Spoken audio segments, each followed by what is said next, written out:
Damn, son, where'd you find this? Yo, boom, boom, boom!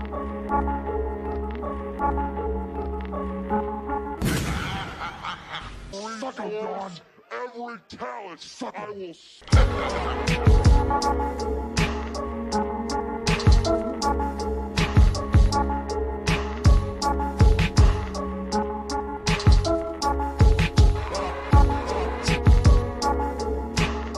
Hello, welcome to the Accidental Wrestling Fan. In the virtual studio, we have Lino, Kaz, and John. How's it going, boys? Lino, you'll go first since you don't have the video.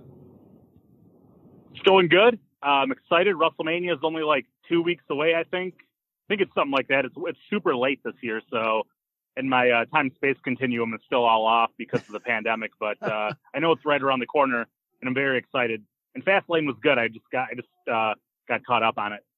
Yeah, I thought it was a pretty solid show. Kaz, you and I were both kind of live tweeting and going back and forth in our Discord, which you can find in the video description or the Podbean description. It's a nice little plug there.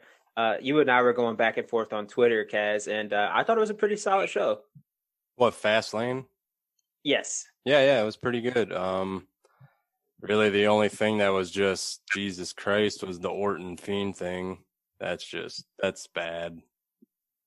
Yeah, the Fiend. I thought the Fiend was going to come back with a new look, but I wasn't expecting that. How does Bray ever recover from this gimmick? He doesn't, right? They might have to go like a biker taker route where he's Bray Wyatt, but like basically Wyndham Rotunda. You know what I mean? Like how Undertaker kind of had to have a reset when he got hurt and came back as the biker. It's still him. Like we identified that like he's had the same accomplishments. He's just a more serious version of himself. But he would have to go away for a while. He would have to go away for a while because this is next level like shit. I think there's going to be a stipulation at their Mania match, and I don't know if anything's been made official yet. So forgive me if I'm missing anything here, but I could see there being some kind of stipulation where if Orton wins, the Fiend just like goes away for good. And then like Damon said, he can come back and you can repackage him. That, or they just pull some bullshit WWE shit and just say, oh, it was all a dream. Oh, everything's back to normal. Yeah. That's how they should do it. Well, I'll open up the floor to John. John, do you think that the Fiend, he loses at Mania and they do some kind of reset, or does he blow off the Orton feud and then kind of just go away for a while? I honestly have no clue, man. I don't know where you go from here. I like the idea of having it all be a dream. It just like Lost. Yeah. So an idea that I have is that because Orton burned down the Wyatt compound, was that like 5 years ago now? Yeah, man. 4 years ago already. 4, yeah. What the hell? Where's the time gone? So my idea is that because the feud with Orton kind of set Wyatt down a weird path where he won the WWE title, but he didn't really do anything after that. He was like a weird tag team with Matt Hardy. He ended up reinventing himself as the Fiend, and then the Fiend was hot and he got the belt, and the belt got taken off of him for Goldberg. I would say have it where he beats Orton at WrestleMania, he avenges his loss from WrestleMania from a few years ago, and just have it where he's like, that's the last thing I needed to do. That's the last person I need to get my revenge on. And just have it where it just resets everything. Where he's like, this is the last thing I need to do. Now the Fiend could say, now I can finally rest, and just kind of reset him and go from there. So that way he doesn't have to be fucking like Jason from Jason Goes to Hell. Like they put him in such Orton brings this thing full circle. So it is kind of now or never. I think that's the only way they can do it. Unless he gets hurt or something and then he just goes away for 6-7 months. He just comes back and is like, hey, I'm different again. Yeah, they gotta come up with something because it's to the point now where their chips are all in on it. And the WrestleMania match has to be the blow off between those two. It has to be. Whichever way they go with it, if they're gonna go with Orton winning or Bray winning, that has to be it, I think. Yeah, I mean, if Orton has to punt the Fiend in the head or something, and then the Fiend spirit goes out of Bray's body or something. I don't know, but after WrestleMania, they got to find a way to reset this because he can't be that. Like, he cannot be that for like a sustained period of time. Like, Yeah. He cannot be running around in this fucking, like, he literally looks like Jason from Friday the 13th Part 9. Jason Goes to Hell. I said it was like a trauma production. Yeah. Toxic Avenger. Like, Yes. Bray looks like Toxie. And it's not going to work, man. There's no way that they could do that. Like, there's no possible way that Bray Wyatt could successfully be that character for much longer. Back to that match, though, did you see the way Alexa Bliss, I believe, pinned Randy Orton, kind of caught the eye of Randy's wife, and she tweeted something about it? I don't know if that was just the work or what, but... You know, right now, Randy Orton is just thinking, please don't get a boner. Please don't get a boner. I didn't even notice it when it happened. It was like the day after someone had said something that it was like a provocative pin or something. And then I seen that his wife tweeted to Alexa Bliss, like, I forget the exact tweet, but something like, I'll fuck this bitch up or some shit. Yeah. That's going to be a feud. That would be pretty funny. I saw that it was Orton tweeted, apparently my wife doesn't care much for Alexa Bliss, WWE. Maybe Soulja Boy should tell her it's fake. Hashtag. Nice. I thought that pin was pretty funny. Like, I may or may not have been pinned like that a time or two in my life. Not me. You never do the job, brother. You're never feeling that creative. Hopefully Kim Orton doesn't shoot on Alexa Bliss, throw her in the front chancery, throw her in a couple hooks for how she pinned Randy at Fastlane. But Let's hope not. I do want to move on to something really relevant that happened, kind of a big deal. Andrade was granted his release from WWE this past week. And the big news coming from that is that he doesn't have what do they call it? No compete clause? I know what the words were. The words were in my head. I just couldn't say it. Oh, now you fucked up. Now you fucked up. Now you fucked up. You have fucked up now. Now you fucked up. Now you fucked up. Now you fucked up. Now you fucked up. Now you fucked up. And that shocked me. I figured they'd have him in a no compete clause. I figured he'd have to sit down for 90 days, but Oh yeah. I'm assuming maybe this is something that he negotiated in his contract when he came to WWE or whenever he redid his deal. I don't know how long he was signed for, but it's pretty mind-blowing to me. I don't know what you guys think about that. Yeah, I mean, we're so used to it. It's so standard. The fact that anyone could even negotiate that is very surprising to me. It's usually sometimes you'll hear that with some more of the older veterans. That's usually more on the lines of, oh yeah, well, they're quietly retiring or they're moving on to something else. But yeah, that was very surprising to hear that. Now, do you think that was negotiated, beforehand with him, or do you think that was Charlotte stepping up to the plate and telling Vince, what was up? Because there was a rumor that, and I don't know if it's true, that she kind of went to Vince and, told him some stuff about like getting him released. I'm not sure how true that is in regard to Charlotte, going to bat for Andrade. And I know all of you probably read that rumor that Charlotte was going to have to sit out WrestleMania. WWE thought she was choosing WrestleMania over, or choosing Andrade over WrestleMania, excuse me. I'm not sure if that was the case because Charlotte, I don't think has been anywhere at the Thunderdome because she has COVID. So I don't know how true it is unless she was going to bat for him over text or over the phone. In any regard, Andrade, whoever helped him negotiate that deal, is a fucking genius because he's about to get offered pretty much whatever he wants at any company he chooses over the next, who knows. Do you think Charlotte even has that type of pull to do something like that?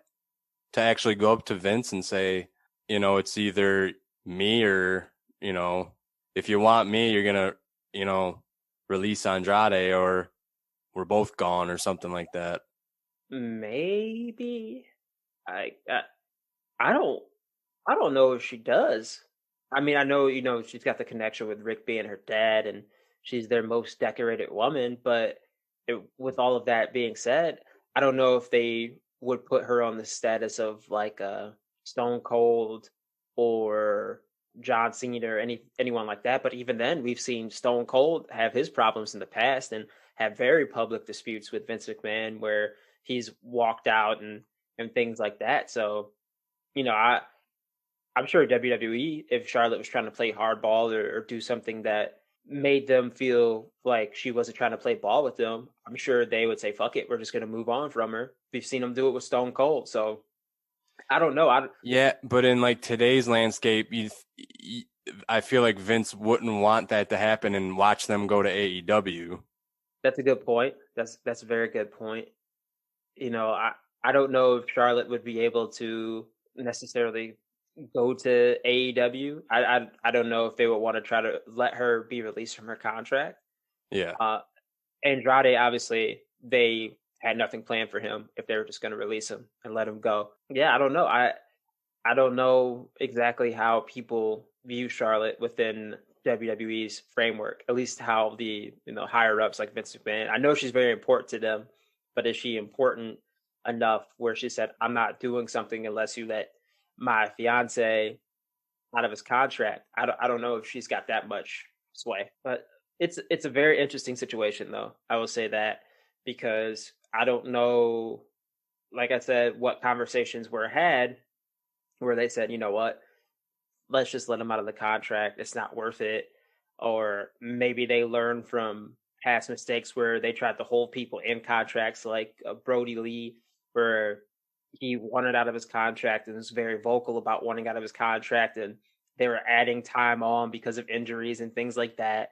And maybe they wanted to avoid a situation like that and just said, you know what, let's just let him go.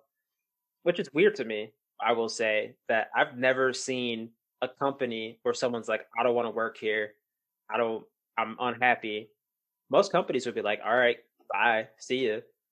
WWE will like desperately hold you under contract, even if you want out, even if you don't want to do that job anymore. I've never seen a company do that. Most contract jobs would just be like, all right, you can leave today. I've never seen anything like that personally. I don't know if you guys have any other follow-up thoughts on that though. Yeah, whoever gets he's probably going to sign some deal like Jon Moxley and basically be able to work everywhere.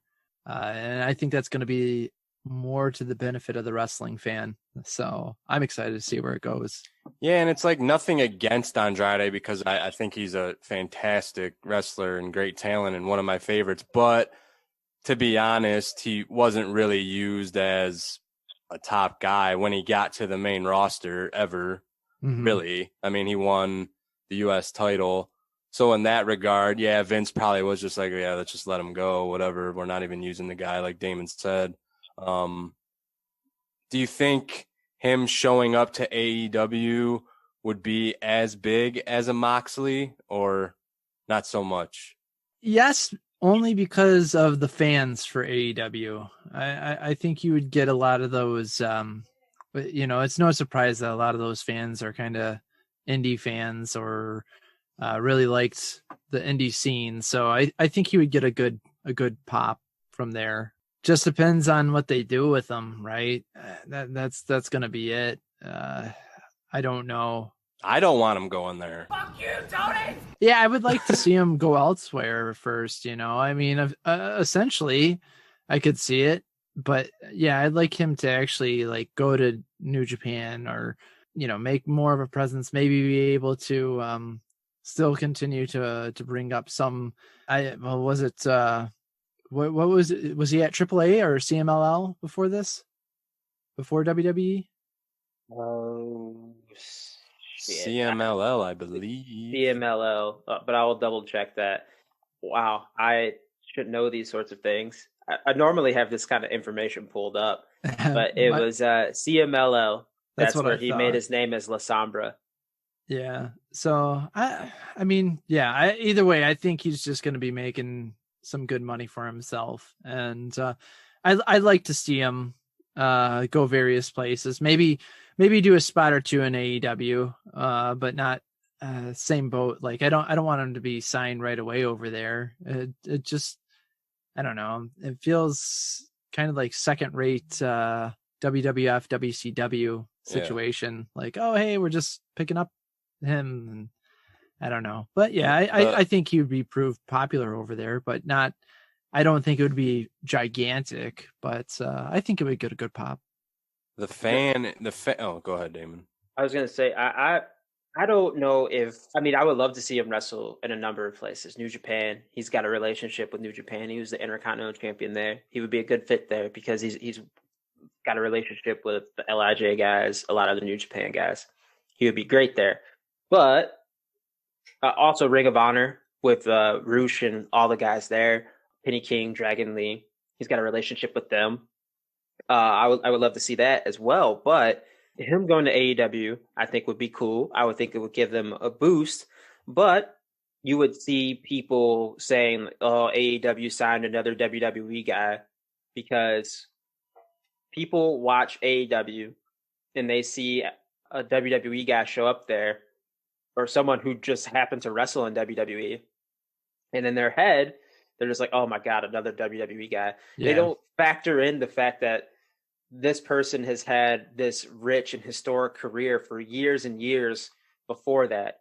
Like they're like, "Oh, Jon Moxley was a WWE guy, blah blah blah," but like he was in CZW and Evolve and Dragon Gate USA and all these places and had this big career before that. That's why he got to WWE. And it can be kind of frustrating. Like if Andrade shows up, like, "Oh my god, another WWE guy."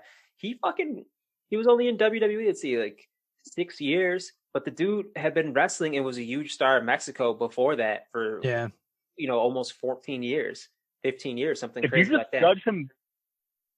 If you judge him, like, let's say he shows up to AEW, and I was going to bring this point up when you guys brought up the Moxley comparison. If you're just judging him based off of what he did at WWE, you're not really going to be that excited about it. Because when I thought about it, I'm like, yeah, it's not really going to have the same kind of intrigue that Moxley will if he shows up in AEW. But then I'm like, wait a minute, the stuff that he did in NXT, like the matches that he had with Aleister Black and Drew McIntyre, he was on that trajectory to be as over as Moxley was when he left WWE. So yeah, you really got to look at it outside of the scope of just what he did on Raw and SmackDown. I agree 100%. I agree with that, Lino, because I mean, he's a fantastic worker. He proved it in WWE that he's a fantastic worker, and he proved that in Mexico and New Japan for over a decade before that. I don't think it's necessarily fair to say that pretty much only his WWE career existed before that. I think that's not really looking at the whole picture, and I think that's kind of a foolish way of looking at it.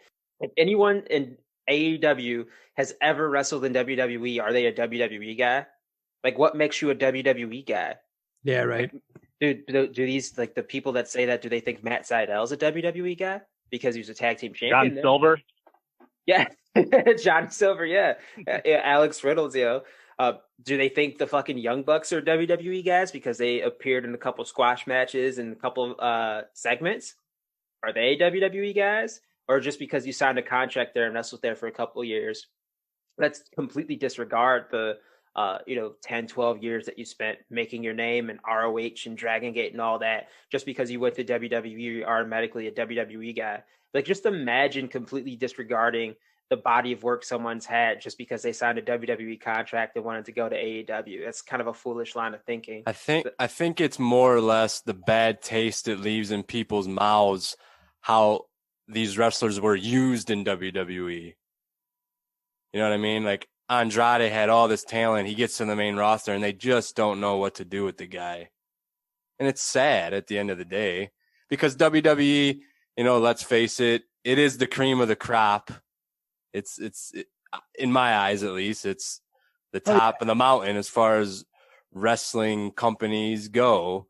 And here this guy was, and they could have did so much with him. And they just didn't. And you kind of seen it with Moxley there at the end and, whomever else. And it's sad. So I think that's kind of like you see these guys go to AEW and you assume, they're WWE didn't use these guys, right? So yada. Yeah, I think people have a short-term memory, right? That too. And that's immediately people tend to forget like the reason why they got into WWE to begin with. So they look at it, their short-term memory thing's a good point. They see the, how WWE used them last. Mm-hmm. So yeah, I agree with you guys when you say that they're only looking at how they're last used. It's a what have you done for me lately kind of business. So people don't like look at Christian. People like, oh my God, Christian showed up and he hasn't wrestled in 7 years. But people aren't accounting for the fact that the mind that Christian brings to the table. Christian reached out to AEW about working there. They didn't reach out to him. He was the one that initiated it. So this is a guy who feels like he still has one last run left in him. And he's in great shape. Like, give it a chance before it even happens. Like, don't just think like, well, this guy was in WWE, so automatically turn your nose up at it. You got to give people a shot and just let them do their thing before you write it off. Because I'm sure those same people were all gung-ho about Rusev showing up in AEW. And I'll be honest with you, I haven't been super impressed by anything Miro's done in AEW. Whenever I watch AEW and I see Miro and I loved him in WWE, I don't get super excited about it. I think maybe it's because they saddled him with Kip Sabian and Penelope, and he's in I'll be honest, a really dumb feud. Yeah. I don't know, man. I feel like people kind of got to just turn their brain off and give shit a chance and then start to shit on it. And yeah, I know that's kind of a crazy thing for me to say as much as I've bashed shit about pro wrestling, but these companies have done a lot of crazy shit that makes you question why you even like wrestling. But that's the only way you can do it, is just to give it a chance and see what happens and then make your assessment afterwards. Like, you can't go into, especially the guys that they make this criticism about are people that have proven track records of being fantastic wrestlers. And it's weird to just turn your nose up at that because they wrestled in WWE before. Yeah. I don't know. It's a weird notion. Yeah. I mean, speaking of the Miro thing, I definitely agree, Damon. I was expecting a lot more with his run in AEW than what it became. I think the Revolution, was it Revolution? Was that the name of the pay-per-view? Yeah. We just watched. Okay. Yeah. I think that was the only one of the only moments that I actually enjoyed watching his match. Like, I thought, oh, are we starting to get like a peak? Is this the break of Scary Miro? Like, is he going to come out and just be kind of the badass that he is? But I had high hopes, and I was kind of sad that it saddled that way. I mean, if he's happy with that, great, man. Like, more power to him. But something tells me I don't think he's really that happy with it. I mean, he might be okay with it. He might be getting paid decently, and he's like, you know what, I can rest and I don't need to, break my body. But I don't know. I think they are starting to get him away from that, though. It seems like they're, like you said, you call him Scary Miro. I think they are starting to go with him being a little bit more unhinged, where Penelope got hurt during a match and Kip's like, dude, like, you didn't care that Penelope got hurt at all. You're supposed to be my friend. That's my wife. And Miro just looks at him like, dude, I don't give a shit about what happens to your wife during the match. All I'm trying to do is win. So I think they are starting to try to get him in the right direction of being a more serious competitor. And yeah. I'm very excited about that. We'll love to see him in Team Taz. I'll tell you that. Yeah, that'd be sweet. Miro's a good example of what I fear might happen to Andrade if he goes there. You know what I mean? Mm-hmm. I'm a huge fan of Andrade, and they, like you said, Damon, whatever they've been doing with Miro just is not what I thought was going to be, and I fear if Andrade goes there, of course, I don't think it would be similar to the goofy stuff, but I don't know. the fan in me wants to see him go to New Japan and join LIJ and be with Naito and them guys. That would be, the fan in me would fucking be ecstatic. Ring of Honor also makes sense. And let's face it, Andrade is only 31 years old. You can make the argument that his best days are ahead of him, really. It's crazy because I just looked. I'm older than him. Yeah, he's 8 months younger than me, so he's 31. That's so crazy, man. He's been wrestling since he's 14. Because I've known about him. I've known about him since high school. Like I had heard about his name in high school. Like I remember hearing about him then. No way. Yeah, it is fucking weird to think of. Like this dude's the same age as me, and he's been wrestling that long, and he's only 31. He would have been a freshman in high school when he made his debut. October of 03. Now, with his name, he can keep that, right? He can be called Andrade. His real name is Andrade. People have been speculating about what his name's going to be. Do you think he goes back to the La Sombra gimmick, or? I said that maybe he might do a Del Rio and do maybe a combination of a new name and then his WWE name.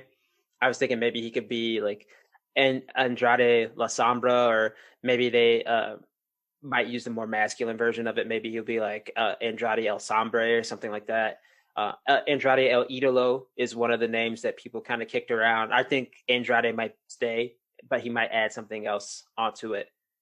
Yeah, I personally think he will pull a Drew Galloway and go away for a while, reclaim his name and how good he actually is in that ring. And I do think one day you probably see him back in a WWE ring. It's very possible. Like you said, he's only 31. I think he's about the same age Drew was when Drew kind of started his odyssey and ended up coming back. It took Drew a couple years and he ended up coming back. Now, those circumstances are different because he was fired. That's very true, and he really wanted to prove something. But I also feel like Andrade, he's got something to prove as well. Yeah. But Kaz, you talked about him in Ring of Honor. I wanted to bring something up because it's funny you mentioned that, because a certain guy in a certain faction that he's got a connection to, Dragon Lee, suffered a shoulder injury. Or was it not a shoulder injury. I'm thinking of Danny Burch because they're so similar, right? He suffered a ruptured eardrum, so he can't travel by plane, and he's got to get a surgery to fix it. So Ring of Honor is saying that at their 19th anniversary show, all their titles this is coming up on the 26th, so coming up pretty soon, all their titles are still going to be defended. So everyone in the La Faction and Gobernable, they're going to defend the title still. So Kenny King is going to defend Dragon Lee's TV title for him against Tracy Williams. And then Kenny King will also defend the World Tag titles against Tracy Williams, who's also pulling double duty in that same pay-per-view, and Rhett Titus. So I could see him maybe showing up and maybe defending the titles. So Kenny King doesn't have to do double duty. I could see that happening. Yeah, that's tomorrow, huh? Oh, shit. Is that tomorrow? I thought for some reason today was like the 22nd. Yeah, it's tomorrow. Wow. Yeah, man. It looks like a pretty solid show. I don't know who Dak Draper is or why he's getting a pure wrestling title shot. That's how little I've been keeping up with the Ring of Honor. Yeah, I think but the only reason I say he might not go to Japan is because he's with Charlotte. Well, it's not like he has to live there, he can just go. Oh, yeah, you're right.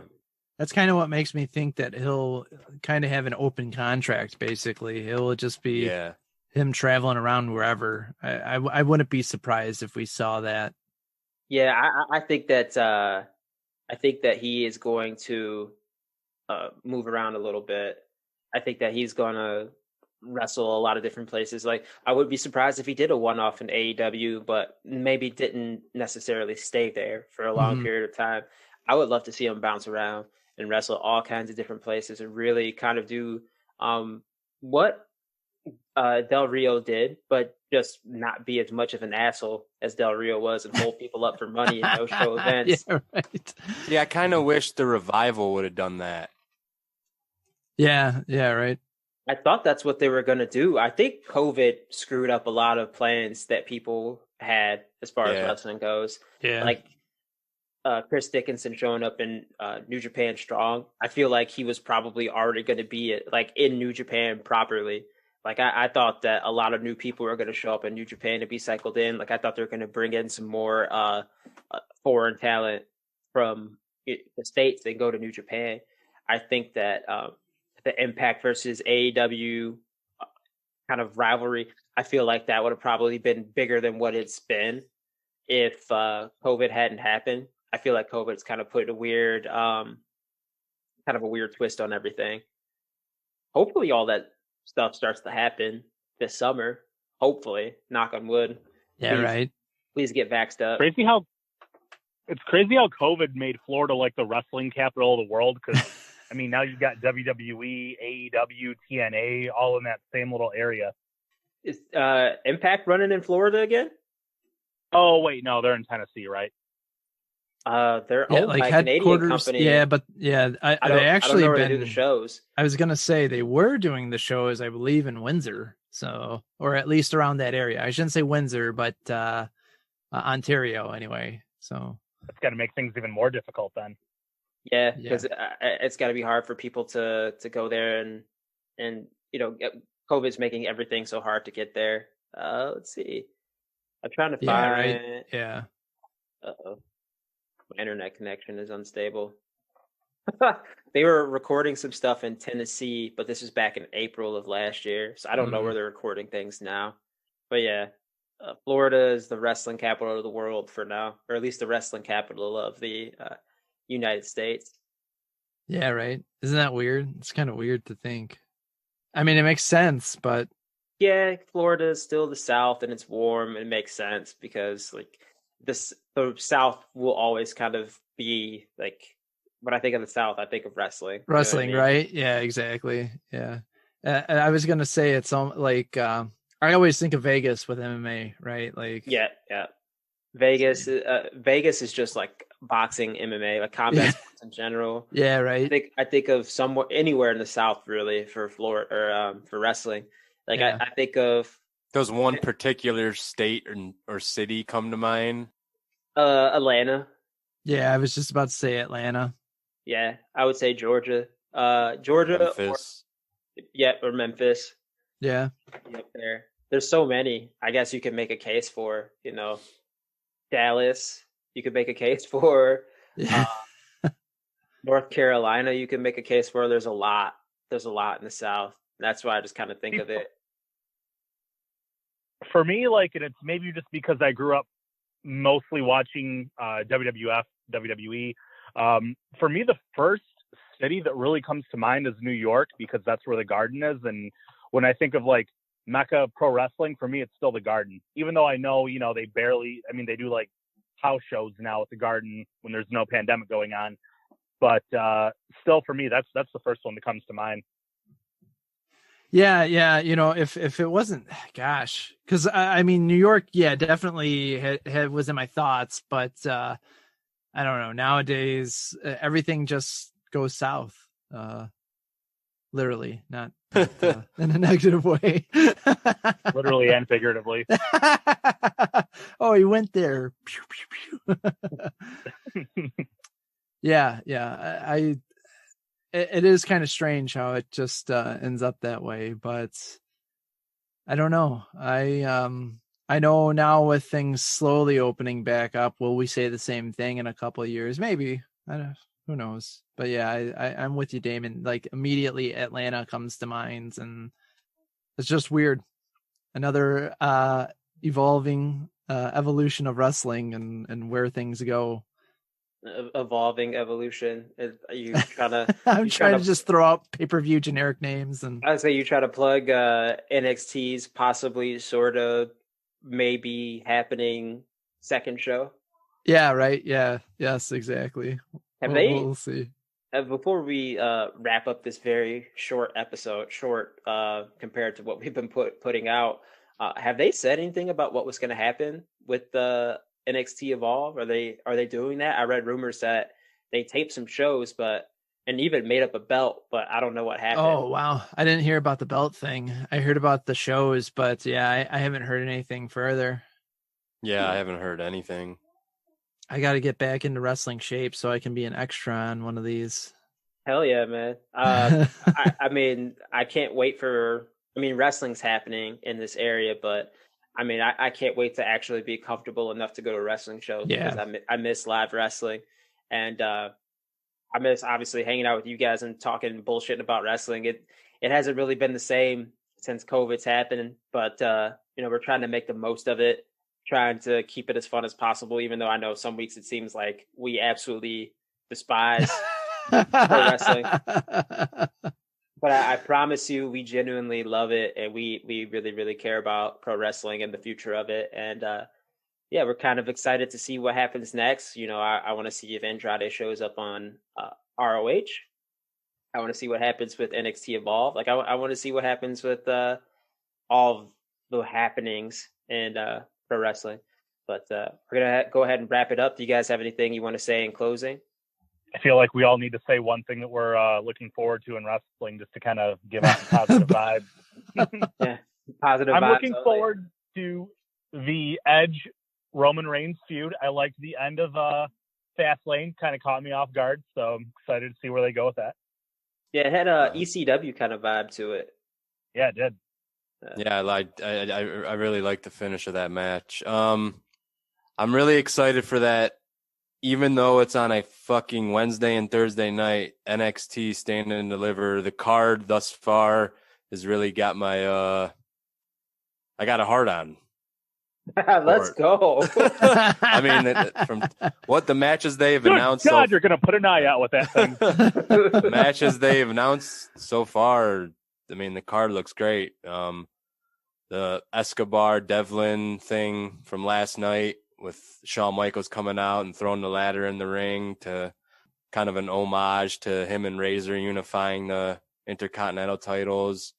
Escobar and Devlin are unifying the Cruiserweight titles. That was a really cool moment. So yeah, I'm really looking forward to that thing. WrestleMania as well, with, fans there. That'll be, awesome on the ears to hear some fans. Yeah, right. John, what are you looking forward to? Gosh, I there just a lot. I mean, it's no secret the indie scene has really been bumping lately. It's just been amazing to see a lot of talented guys in the Midwest, and I'm just seeing these guys traveling now, which is nice. And I mean, they're being safe, which is a relief. I haven't been to a wrestling show in over a year, and I haven't been able to practice in over a year. So I'm antsy for it. I'm anxious. Impact moves to Thursdays as well. I'm interested to see how this AEW Impact relationship goes, and if what Kenny is saying, we'll see if there's others getting involved. I don't know. I think wrestling's gonna still be popular, especially once COVID's done and people can get back and we can all hang and do whatever. That's what I'm looking most forward to. I can't wait to actually watch WrestleMania with friends. You have a heart on though. I'm for WrestleMania or just in general? Just in general right now. Oh yeah, dude, totally. Every time I do this podcast, I didn't want to make you guys feel weird, but no. that's what keeps me going. Absolutely. Yeah, I'm looking forward to everything that's going to happen in the world of wrestling. Looking forward to maybe getting some sponsors as we build the TAWF brand back up. So while we're talking about hard-ons, maybe we can get a sponsorship from Blue Chew. Blue Chew, yeah. Yeah, that's right. Reach out to them. Yeah, so... Well, the producer is giving me the hand signal to wrap it up. Yo, the sign is real simple, B. It says wrap it up. Wrap that shit up, B. Thank you to everyone for listening or watching if you're on YouTube. And remember, when your old lady gives you that blue diamond, remember to tuck your chin, I guess. Maybe tuck your chin. Why would you tuck your chin?